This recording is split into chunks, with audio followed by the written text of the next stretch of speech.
Namaste. Welcome to another episode of the Lotus League podcast, where we cover all things Indic.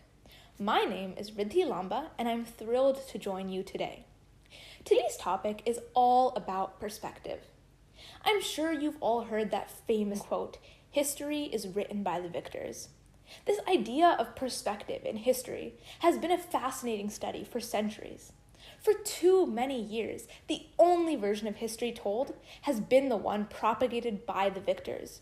But in today's world, with the sheer abundance of resources available and much more freedom of self-discovery, we are at a unique place to question what we've been told and find truth. That is, if any definitive version of truth can even be found in a subject such as history. When it comes to history, every detail takes on a completely different connotation, depending on the perspective of the person who interprets it. It is entirely dependent on the unique environment and identity of the receiver. The musical Hamilton has a similar song that focuses on this theme. It's called Who Lives, Who Dies, Who Tells Your Story?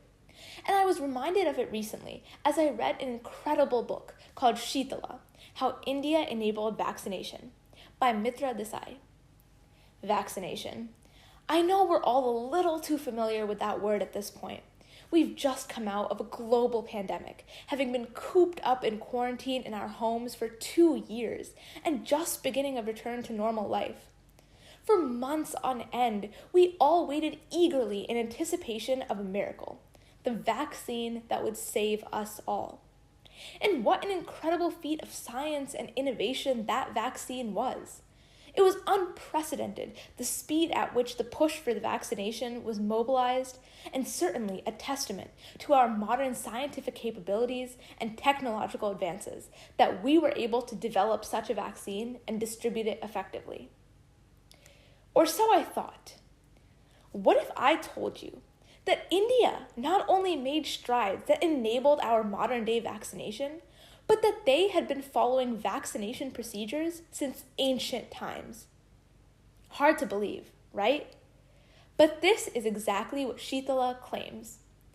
And don't worry, Miss Mitra Desai has receipts. She brings forth ancient Hindu texts like the Sushruta Samhita, which instructed ancient Indians on the process of inoculation, which is the act of immunizing against a disease by introducing infective material, microorganisms, or vaccines into the body. These records come from far before British colonization and even before the invention of the smallpox vaccine by Dr. Edward Jenner. In these times, there were records of Indian Brahmin inoculators who immunized the public from the disease with huge efficacy. They prayed to Shitala Devi, who was associated with curing fever and smallpox, and she brought them protection and success. Mitra Desai even brings forth British and French texts which describe and affirm these procedures and talk about them with awe. So why don't we know any of this? Desai has taken ample amounts of evidence from reputable sources of all perspectives. Yet for most of us, this is our first time learning about India's role in vaccination at all. We have been taught a Western-centered perspective on history, led to believe that India was an uncivilized place before the colonizers came in to give us order and innovation. We simply cannot imagine ancient India as a bustling hub for science and technology, light years ahead of the rest of the world. It is shameful how little we know of our culture and history, and how much we have been made to forget. By writing Shitala, Mitra Desai reclaims the narrative and gives voice to the Indic perspective. She gives a fuller view of India before and after colonization, bringing light sources and evidence that had long been ignored. She doesn't shy from questioning the mainstream, making it clear that what we see on Wikipedia and in the media is not always the whole truth, and that one must conduct their own research to verify facts and find original sources in order to truly understand topics of history. For the first time, India has been given the chance to be an active participant in the narrative that is told about them. No longer must we be passive observers as someone else tells our story. We can tell it ourselves. We can spread well-documented information and show the world just what a force India was and is. It is so incredibly important that we all become skeptics and question those tall tales we've been told by the victors and Westerners of history. We must dig into our own sources, find our own truths, and not just blindly obey the popular narrative. And once we find these truths, we cannot shy from sharing them. We must declare them to the world and establish ourselves and our stories.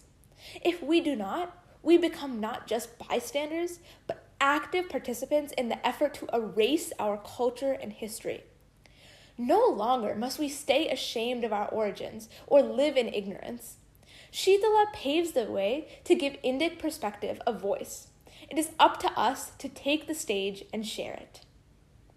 If you enjoyed this podcast, be sure to check out the National Health Institute, the Center for Disease Control and Prevention, and the World Health Organization for more information on vaccines and smallpox, as well as India's role in the early inoculation process.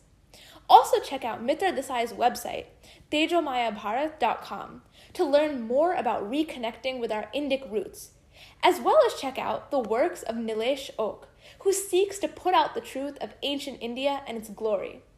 If you are truly interested, check out other Indic sources on medicine as well, including the Ayurveda and ancient texts such as the Sushruta Samhita.